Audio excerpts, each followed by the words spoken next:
بوانا نمنتا ام تأكيوهم ناي واحد لعلوت كادره نمنتا ام تأكيوهم تايو تقصيلو خمس زخل زبل بدن بنتر انا يو وساني زبل امنتا لني واحد كمودب زوسنتو بيت مخري تግራይ ክምለስ ዝብል ውሳነ እዩ ነዚሁ ሰራዊት ኣጽዲቑዎ እዩ እዚሁ ካብ ታሕትን ላዕሊ ተቐናጅኻ ክስራሕ ስለ ዘለዎ ቤት ምኽሪ ክምለስ ከሎ ላዕልን ታሕትን ከይህሉ ዕግርግራት ከይህሉ ጸላኢ ከይኣትዎ ተንኮላት ከይስርሑ ብሓደ ተናቢብካ ንምስራሕ እንድሕር ኮይኑ እቲ ዝተወሰነ ውሳነ ንላዕለዎት ካድረ ምስራፅ ምምኳር ናይ ወረዳ ናይ ዞባ ኣመራርሓ እዮም እዚኦም ለዚ ናይ ወረዳ ናይ ዞባ ኣመራርሓ እንተፈሊጦም ሞ ኣፈጻጽሙ ብደንቢ ይቐልል ተናቢብካ ዝስራሕ ነገር እውን ይኸውን ሞ እዚ ንምስራፅ እዩ ብርግጽ ላዕለዎት ካድረ እንታይ ዓይነት መግለፂ ሒዞም እዮም ክወፁ እንታይ ዓይነት ቅዋም ሒዞም እዮም ክወፁ ዝብል ክንሪኦ ኢና ተፈለየ ቅዋመ ይኾንን ማእኸላይ ኮሚቴ ውድብ ህዝባዊ ሓርነት ትግራይ ዝወሰነ ውሳነ ኣጽዲቕና ኣለና እቶም ክበሃሉ ዝኽእሉ ፍሉጣት እዮም ኣብ መኸተ ኣለና ተናይ መኸተ ሕቶታትና ፍሉጣት እየን ንዕአን ንምምላስ ዝግበር ከይዲ ደጊፎም እዮም ከቕርቡ ግን ተዋና ብርግጽ ሕቶ እውን ስለ ዝሰደድኩምልና እንታይ እሞ ሕጂ ስለ ዝተኣከቡ ኦልሬዲ ወሲኖም እንዲኦም ተለይሎም ናብዚ ዘይኣቱ ዝብል ሕቶ እውን ሰዲድኩምልና ስለ ዝነበርኩም እግረ መንገዱ መልሲ ክኾን ክእል ኢለ ተናቢብካ ንምስራሕ ኦሬንት ምግባር ናይ ግድን ስለ ዝኾነ ኦሪንቴሽን ክህልዎም ክኽእል ኣለዎ ብፍላይ ትላዕለዋይ ካድረ እንድሕር ሃልይዎ ካብ ወረዳን ታሕቲ ዘሎ ብምልኡ ብቐሊል ግዜን ቦታን ኣብዴት ምግባር ይከኣል እዩ ኦሬንት ምግባር ይከኣል እዩ ዝብል እምነት ኣለኒ ካብ ወፃኢ ክኸውን እዩ ዝብል እምነት የብለይ ናይቱ ተትሕዝቱ ብዋናነት ግን እዚ ኮይኑ ብስሩ እውን ኣብቲ ማእኸላይ ኮሚቴ ዘይተረኣየ ሓድሽ ነገር ክውስኹሉ ይኽእሉ እዮም ዓበይቲ ነገራት ክውስኹ ይኽእሉ እዮም ሓደ ካድረታት እዮም ላዕለዎት ካድረታት እዮም ላዕለዎት ኣመራርሓ እዮም ካልኣይ መሬት ዘሎ እንታይ ይመስል እቲ ህዝቢ እንታይ እዩ ዝብል ዘሎ ዝብል እውን ክውስኹሉ ይኽእሉ እዮም ዋላ እንቢቦም እሞ እንተኾኑ ከም ውድብ ብዙሕ ፅዒሮምሉ ብዙሕ ከይዶምሉ እንተኾኑ ከም ውድብ ካብ ምስ ህዝቢ ዝውዕሉ ኣብ ወረዳን ኣብ ዞባን ዘለው ናፍቱ ማእኸላይ ኮሚቴ ዝወሰነ ውሳነ ክውስኽዎ ዝኽእሉ ነገር እውን ስለ ዝህሉ ንዕኡ እውን ሓቢርካ ምርኣይ ወሳኒ ስለ ዝኾነ ተኣኪቦም ኣለዉ ኣብዚኡ ሓደ ዓብዪ ኮንሰርን ክለዓል ከኣል እዩ ህወሓት ወሲኖም ኣለዉ ሰራዊት ወሲኑ ኣሎ ካብኡ ኸ ዝብል ማለት እዩ ክልተ ክፍተት ተፈጢሮም እዮም ሓዝኒ ዓንተዎ እውን ኣብ መደብና ያው ደንገርገር ከይፍጠር ኣብ ህዝቢ ክነንፅሮ ስለ ዘለና መኪርናዮ ኢና እቲ ዋና ነገር ግን እንታይ መሲልኩም ክስራሕ ዝነበሮ ናይ ጀነራል ታደሰ ስልጣን ኣብ ኣፋን ዕርበታን እንተይበፅሐት እንዳሃለወት እዩ ነይሩ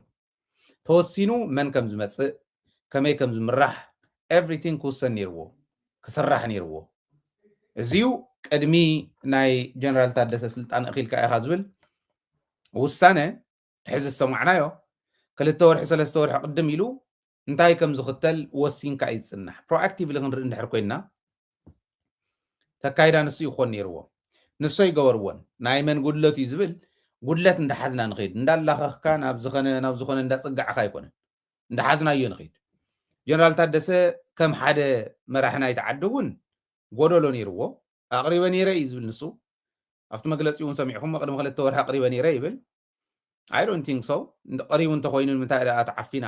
መን ዓፊንዋ ዝብል እውን ክናገር ነይርዎ እንድሕር ከምኡ ኮይኑ ከም ውድብ ሕወሓት እውን ጌጋ ኢሎም ክወስድዎ ዘለዎም ብዙሕ ግዜ እናተጋገኻ ክትከድ ከለኻ ስልችዎ እዩ እቱ ህዝቢ እውን ይስልችዎ እዩ ትደጋፍ እውን ስለዚ እዚ ጌጋ እዩ ሕጂ እውን እንተኾነ ክቕልጥፍ ክኽእል ኣለዎ ዝብል ርእይቶ ህዝቢ ምቕባል ግርም እዩ سقيلو قلتفو ناي شبشب عينت انت خوينو እንዳጎይ ያስተዓጠቅዎስ እንዳጎይ ፍታሕ ከም ዝበሃል ይዝኸውን ነገር ግን ብምስተውዓል ሞኻዓ ክንድስ ከኣል ብምፍጣን ከተኻኻ ይኽእል እዩ እቲ ዝተፈጠረ ፀገም ዝብል ግን ኣለኒ ንምንታይ ኢኹም ዝብል ዘለኹ ቅድሚ 2-3 ወርሒ ተወሰነ ነገር እንተዝኾን ነይሩ ሕዚ ቀጥታ ታ ስልጣን ቴክኦቨር ምግባር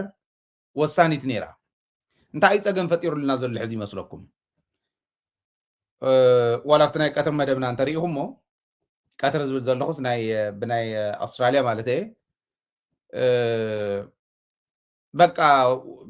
ወዲ ወረደ ስልጣኑ እኺሉ እዩ ሕዚ ክመርሕ የብሉን ክእዝዝ የብሉን ዝብል ክመጽእ እዩ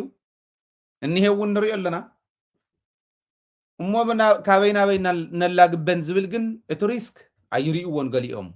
ፖለቲካ ዝርድኦ መሪሕነት ዝርድኦ ኢንተለጀንስ ዝርድኦ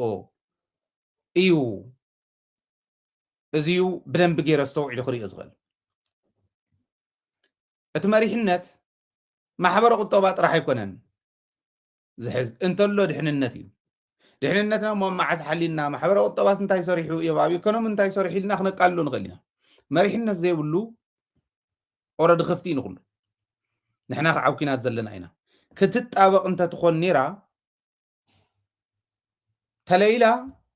ታናይ ወዲ ወረደ እኽል ምስ በለት ናብኣ ቅይር ዘብል ሓይሊ ኣዳሊኻ ምፅናሕ እያ ነይራ ስኢልካ ከፊትካ ፀኒሕካ ግን ሕዚ በል ክትእዝዝ ዘይትኽእልን እንተተባሂሉ ጋዶ እዩ ዝኸውን ንዓና ሓደጋ እዩ ዝኸውን ኣስተውዒልና ንኽእል እንታይ ደኣ እሞ ንግበር ክልተ ሪስክ ኣለዎ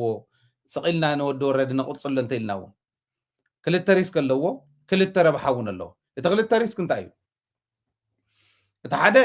ንናይ ባዕሉ ረብሓ ክብል ሰብ ናብ ምስባኽ ዓዲ ናብ ምብትታን ንንባዕልካ ናብ ምፍጣጥ ተንኮላት ናብ ምፍሓስ ከይኸይድ تا تግራይ ንኩልና ማዕረ እያ ትበፅሓና ንዕኡ እውን ትግራዩ እያ ንዓና ጥራሕ ኣይኮነትን ነገር ግን እቲ ሕዚ ዘለሉ ደረጃ ምትህልላኽ ርኢኻ እቲ ሕዚ ዘለሉ ናይ ስልጣን ድሌት ርኢኻ ኣብ ምዕሩ የተሓሳስባ ኣይኮነን ዘሎ በቃ ከመይ ገረ ስልጣን ክረክብ ከመይ ገረ ዛ ስልጣን ከቕፅላ ዝብል ስለ ዝኾነ ተሓሳቡ ሕዚ ንሳ ንምቕፃል ህዝቢ ትግራይ ናብ ሓደጋ ዝእቱ መንገዲ ከይኽተል ኣብ ውሽጢ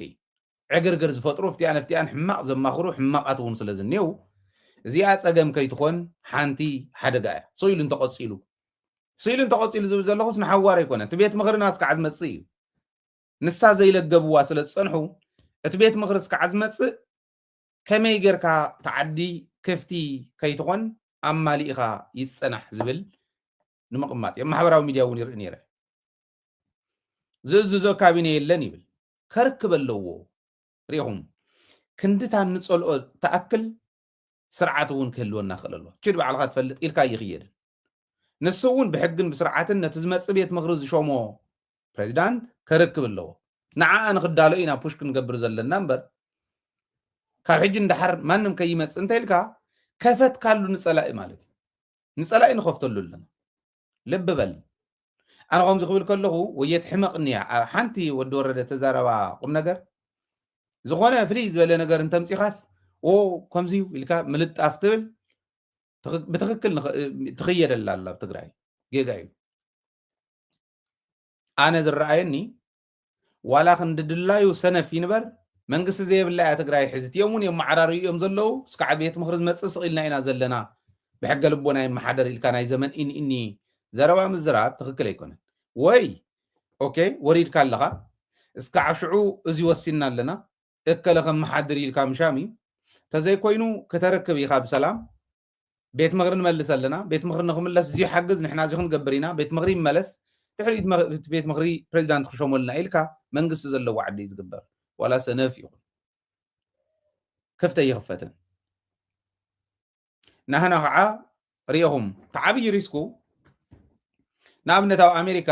ዝኾነ ፕሬዚደንት ኢምፒች እንተዝግበር ተዝለዓል ዋላ ትራምፕ ተዝለዓል ተንትካላት ስታንድ ኣሎን እየን ባዕለን ጠጠው ኢለን ዝውስና እየን ዝሕዛ ዝኸሳ ዝኣስራ ዝፈርዳ እየን ባጀተን ባዕለን ዘመሓድራ እየን ኢንስቲቱሽናል ስታቢሊቲ ኣብ ዘለዎ ዓዲ ትክክል እዩ ናህና ፕሬዚዳንት ዘይፈረመሎም ወንዘር ዘይብሉ ባጀት በልዎ ካሊእ በልዎ እኒ ወይ ቤት ምኽሪ ሃለወና እሞ እቲ ቤት ምኽሪ ደይኒሄን ዝኾነ ነገር ዋላ ብሓንቲ ለይቲ ኦቨርናይት ኣትዩ ዝኾነ ደንበ ውፅዩ ክመርሓልና እንተንብል ፅቡቅ ነይሩ እዚኣ የላን ናብ ሓደጋ ከይናቱ ስለዚ እቲ ሓንቲ ሓደጋ ይቐፅል ስቂልካ እንድሕር ኢልካ ቤት ምኽሪ ስካዕ ዝምለስ ይቐፅል ባዕሉ እንተኢልካ ከም ዘለዎ ሰንፈላል ኮይኑ ይቐፅል እንተኢልካ ትዝርጉሑ ኢኻ ዘለካ ናብ ሓደጋ ምክንያቶም ምትህልላኽ እዮም ዘለዉ እከለ ፃድቃን እዩ እከለ ሓጢኣተኛ ኢልካ ክተቕምጦ ትኽእል ሰብ የለን ስቕ እንድሕር ኢሎም ክፍተት እንተኸፊቶም ሞ ንሕና اتستمهر حيلي اتزردو حيلي كفتات كتكفتي يقولكم إلى خنقرنا يقدني زي ليه حسبت حدا اتغالي حدا قان تايو نعم تهل الأخن دعاتيو مو كمتن إحنا نحسبه قلقليو أزراربا ولا مالت قرط لان كبر غليو تي ايموشن تزلنا على ستيت زومص اخوان غليو ነገር ግን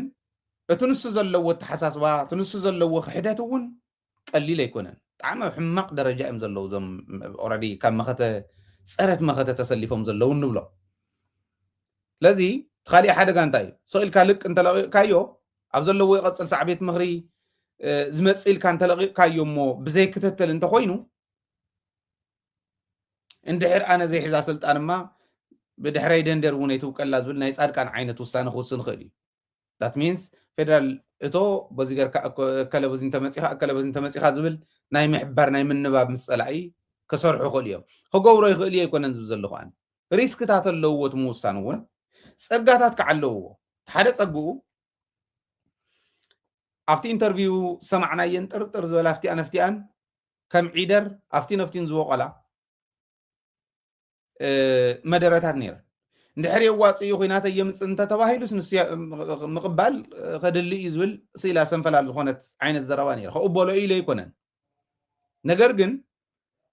ኣወንታ ዝመስል እንተነኣሰ ኣይከደን እውን ኢሉ ስለ ዝኾነ ባዕሉ ኣይከድን እየን ኣዲስ ኣበባ ስለ ዝበለ ኣወንታ ኣለዎ እንታይ እቲ ኣወንቱ በል ውረድ ዓድኻ ኩን ተባሂሉ ከም ጌታቸው ሃዲሙ እንተይኮነስ ኣብ ዓዱ ኮይኑ ኣብ ትግራይ ኮይኑ ኣይከድን ኣነ ሞኪረ ነይረ